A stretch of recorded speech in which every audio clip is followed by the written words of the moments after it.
다 같이 사도신경으로 신앙 고백하시겠습니다. 나는 전능하신 아버지 하나님, 전지의 창조주를 믿습니다. 나는 그의 유일하신 아들 우리 주 예수 그리스도를 믿습니다.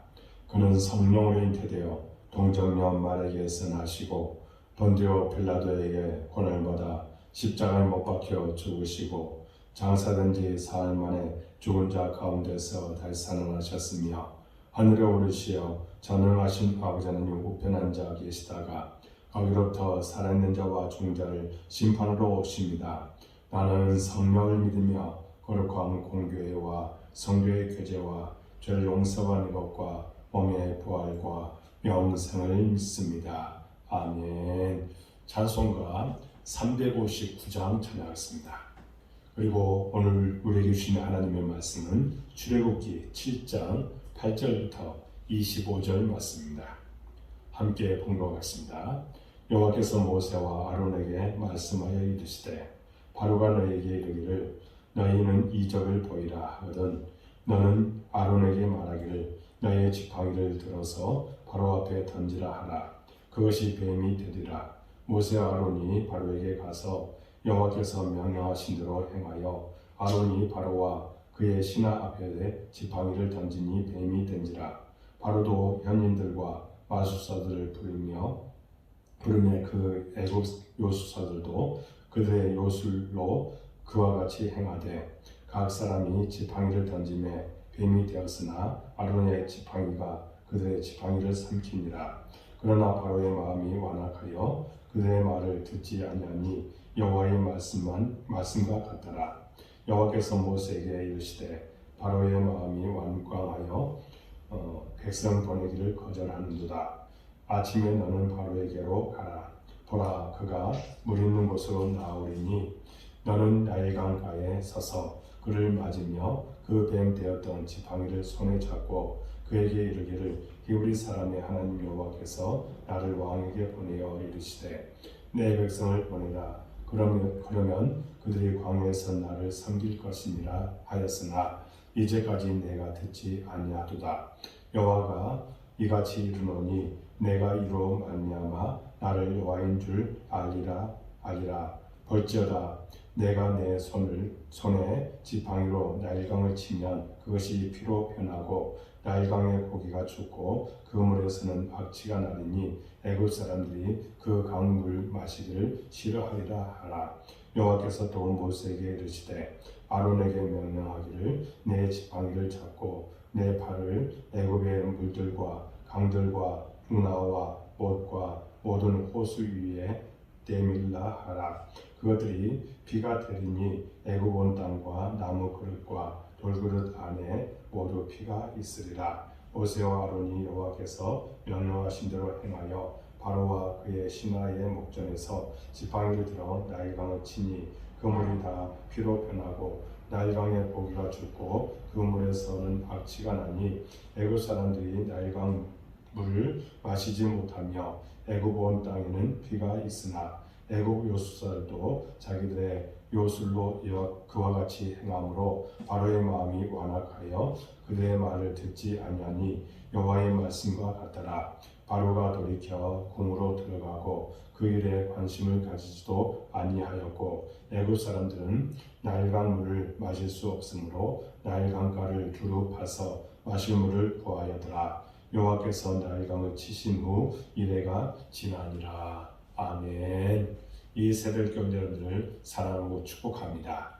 매일 새벽을 깨울 때에 주께서 여러분들을 도와주시고 은혜 베풀어 주실 줄로 믿습니다. 여러분, 교회를 헬라어로 에클레시아라고 부릅니다. 이 말은 밖으로라고 하는 에크와 불러내라고 하는 칼레오의 합성으로 이루어진 말입니다. 즉 교회란 밖으로 불러낸 존재라는 의미입니다. 무슨 말입니까? 교회는 세상과 구별된 세상 밖으로 부름받은 공동체라는 말입니다. 그런 의미에서 출애굽의 사건은 최초의 교회의 탄생이라고 말할 수 있습니다. 이스라엘 백성들은 애굽이라는 세상에서 밖으로 부름을 받게 되었습니다. 이것이 출애굽 사건입니다. 그래야 이른바 최초의 교회라고 말할 수 있는 광야교회가 탄생하게 된 것입니다. 그런데 이 불러내는 과정이 순탄치 않습니다. 그야말로 총칼 없는 전쟁이 벌어지고 맙니다. 바로 영적 전쟁입니다. 그런 의미에서 지금 영적 전쟁이 시작되었다고 말할 수 있습니다. 이제 하나님이 애굽에 내릴 10가지 재앙은 하나님과 바로와의 본격적인 전쟁이라고 말할 수 있습니다. 물론 이 전쟁은 하나님이 일방적으로 이기는 전쟁입니다. 먼저 오늘 본문은 본격적인 재앙을 앞두고 벌어진 일을 말씀하고 있습니다. 10절에 모세와 아론이 바로에게 가서 여호와께서 명령하신 대로 행하여 아론이 바로와 그의 신하 앞에 지팡이를 던지니 뱀이 된지라. 9절에 보면 아마도 이 일은 이적을 보이라는 바울의 요청에 의해서 이루어졌을 것입니다. 이는 재앙이 아닌 재앙의 서국입니다. 바로 앞에서 지팡이를 던져서 뱀이 되게 하는 것은 바로의 힘과 권위에 대한 정면 도전이라 할 수 있습니다. 이는 하나님의 선전포고인 것입니다. 바로의 왕관에는 코브라가 새겨져 있습니다. 이것은 힘과 권위를 상징하는 것입니다. 그런데 하나님은 지팡이로 뱀을 만들므로써 참된 힘과 권위는 하나님께 있음을 분명히 말씀해주고 있는 것입니다. 또한 하나님께로부터 나오는 것임을 그에게 보여주고 있는 것입니다. 이렇게 하나님은 바로의 힘과 권위를 정면으로 반박합니다.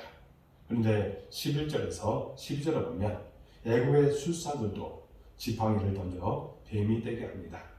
이후에 10가지 재앙 가운데서도 초반의 재앙은 그들도 따라합니다. 이처럼 세상 권세를 잡은 자들, 어둠의 악한 영들도 이적을 행합니다. 데살로니가 후서 2장 9절에서 10절의 말씀은 그래서 경고하기를 악한 자들이 사탄의 활동을 따라 능력과 표적과 거짓 기적을 행할 것이다 라고 하였던 것입니다.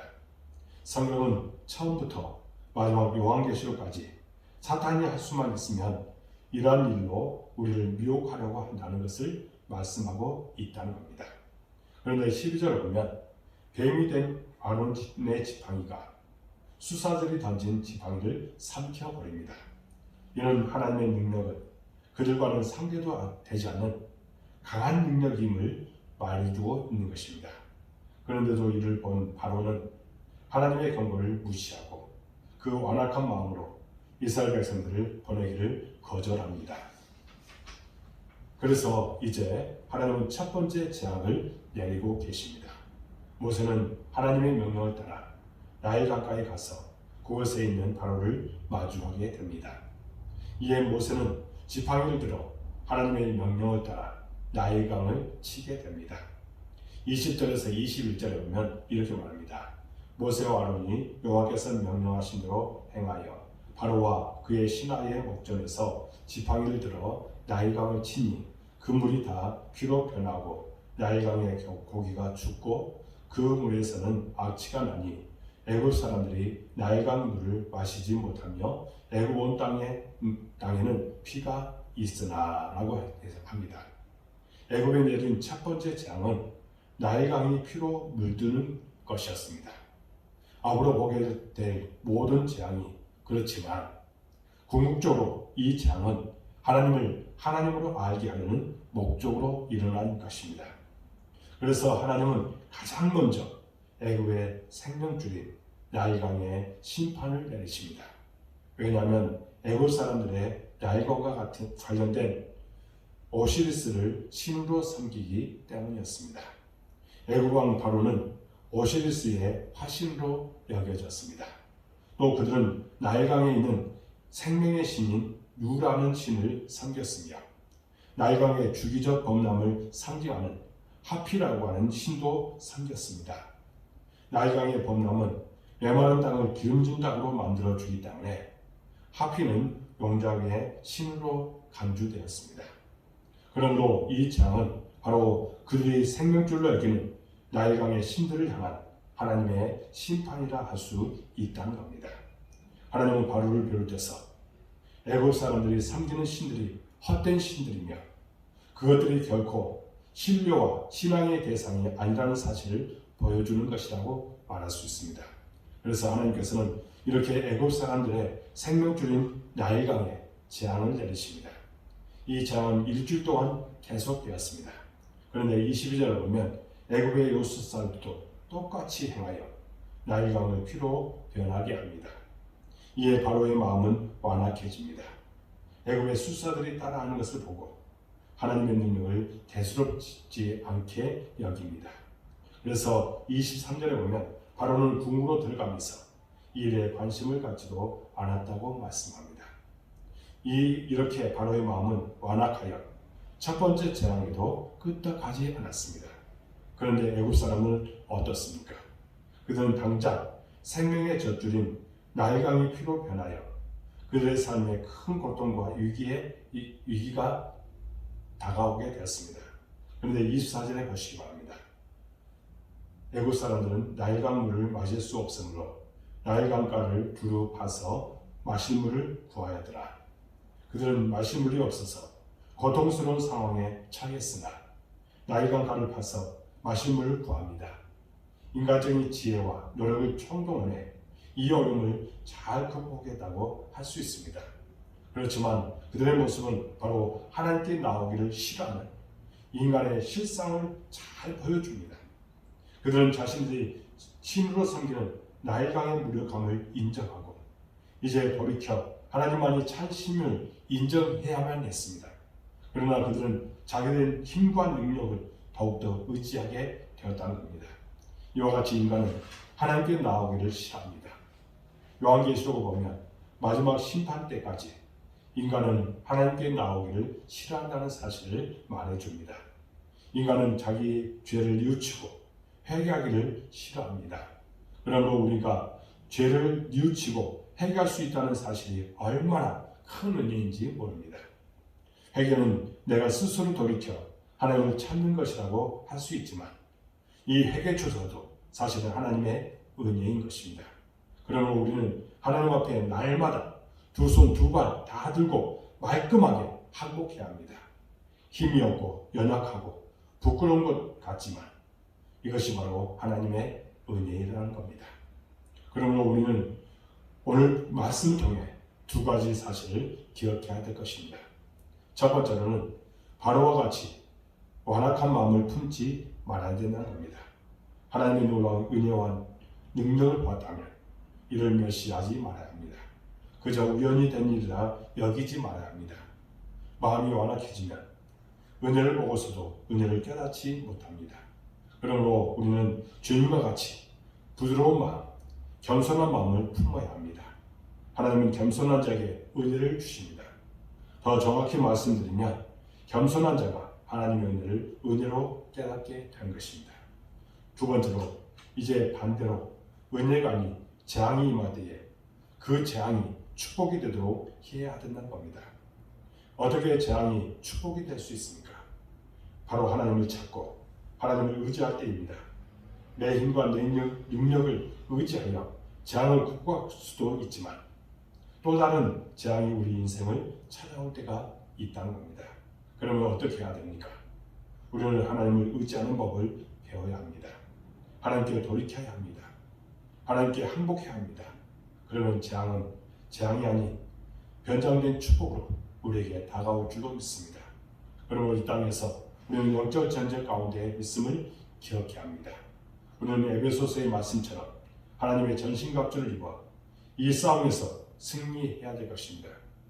무엇보다 겸손히 하나님을 의지합니다. 바로처럼 완악한 마음이 되어 하나님의 은혜를 헛되이 받는 일이 없도록 해야 된다는 겁니다. 또한 인생의 여러 시험 가운데서 내 힘만 의지하려는 어리석은 교만을 온전히 버리고 우리는 겸손한 자세로 나아야 될 줄로 믿습니다. 그러므로 늘 겸손히 하나님을 의지하고 하나님과 동행하심으로 하나님의 충만한 은혜 가운데 거하며 믿음의 선한 싸움을 싸워 승리하는 여러분의 모든 인생이 되어지기를 주님 이름으로 축복합니다. 기도하겠습니다. 하나님 아버지 감사합니다. 오늘 말씀을 통해서 우리에게 귀한 것들을 깨닫게 주시니 참으로 감사합니다. 겸손히 하나님을 의지하고 하나님과 동행하며 하나님의 충만한 은혜 가운데 가는 우리의 삶이 되게 하여 주옵소서. 믿음의 선한 싸움을 싸워 늘 승리하는 우리의 삶이 되기로 나오니 함께하여 주옵소서. 우리를 향해서 끊임없이 미혹하는 것들이 많습니다. 이것을 이길 수 있는 힘을 주시고 우리가 주님 앞에 먼저 철저하게 회개하는 모습으로 나아가도록 인도하여 주옵소서. 우리 복된교회를 사랑해 주시고 이곳까지 도와주시니 참으로 감사합니다. 우리 교회에 비전을 주셨습니다. 또한 우리 교회가 초대교회 같은 교회가 되기를 원합니다. 사람을 보내주시고 든든하게 세워져 나가는 교회가 되기를 원합니다. 하나님께서 기뻐하시는 교회가 되기를 원합니다. 복된 은혜의 소나비가 풍성히 내리는 교회가 되기를 원합니다. 이를 위해서 우리가 하나 되어 목적을 향해서 나가도록 인도하여 주옵소서. 하나님, 우리 모든 성도들 어느 곳에 있든지 함께하여 주옵소서. 복에 복을 더하여 주옵소서. 우리가 어떤 상황 속에서도 신앙으로 이길 수 있는 믿음을 주시옵소서. 때로는 어려움도 있습니다. 낙담도 있습니다. 고난도 있습니다. 이런 상황 속에서도 오직 하나님을 바라보는 신앙을 갖고 늘 하나님의 뜻에 합당한 종이 되도록 인도하여 주옵소서. 모든 것을 이길 수 있는 능력을 주께서 주실 줄을 믿습니다. 우리 자녀들 이 땅에서 잘 되게 해주시고 그들의 모든 기도가 반드시 응답될 줄을 믿습니다. 우리 교회의 큰 일꾼으로 성장하도록 도와주옵소서. 하나님, 이 코로나 시대에 특별히 코로나 팬데믹 시대에 우리가 어떻게 신앙생활할 것인지 날마다 고민하고 하나님과 동행하는 삶을 사도록 도와주옵소서. 한국교회와 이 나라가 하나님을 두려워하고 하나님 앞에 올바르게 서도록 도와주옵소서. 철저하게 회개하는 모습으로 나아가도록 인도하여 주옵소서. 이 세태가 정말 하나님 앞에서 회개할 줄 모르는 어리석은 자들이 너무나도 많습니다. 겸손한 모습들을 다 제거하고 겸손하게 나가도록 인도하여 주옵소서. 하나님, 온라인으로 이 새벽을 깨우는 우리 모든 성도들 기억하여 주시고 그들이 기도한 것들 반드시 응답될 줄 믿습니다. 마음의 기쁨을 주실 줄 믿습니다. 감사가 충만해지도록 인도해 주옵소서. 세상 사람들과 더불어 살아갑니다. 소금과 빛의 가지를 잘 감당하여 주옵소서. 끝까지 믿음으로 승리토록 도와주옵소서. 어떤 상황 속에서도 주를 의지하는 신앙이 되도록 인도하여 주옵소서. 많은 사람들에게 본이 되는 신앙을 갖기를 원하오니 함께하여 주옵소서. 죄종은 오직 우리 성도들 위해서 중보하며 기도할 뿐입니다. 응답하여 주시고 기적을 보여주시고 기쁨과 마음의 평안함을 주실 줄로 믿습니다. 주께서 모든 기도 가운데 역사해 주실 것을 믿사옵고 예수 그리스도의 이름으로 간절히 기도하옵나이다. 아멘. 하늘에 계신 우리 아버지 이름을 거룩하게 하시며 아버지 나라가 오게 하시며 아버지 뜻이 하늘에서 같이 땅에서도 이루어지게 하소서. 오늘 우리에게 용을 하셔 주시고 우리가 우리에게 잘못한 사람을 용서해 준 것 같이 우리를 용서해 주시고 우리를 시험에 빠지지 않게 하시고 악에서 구하소서. 나라와 권능과 영광이 영원히 아버지의 것입니다. 아멘. 이 새벽 여러분들 사랑하고 축복합니다. 한 10분 정도 간절하게 기도해 주시기 바랍니다. 우리 교회를 위해서 더욱더 기도해 주십시오. 기적이 나타날 줄로 믿습니다. 여러분들의 모든 기도가 응답될 줄로 믿습니다. 감사합니다.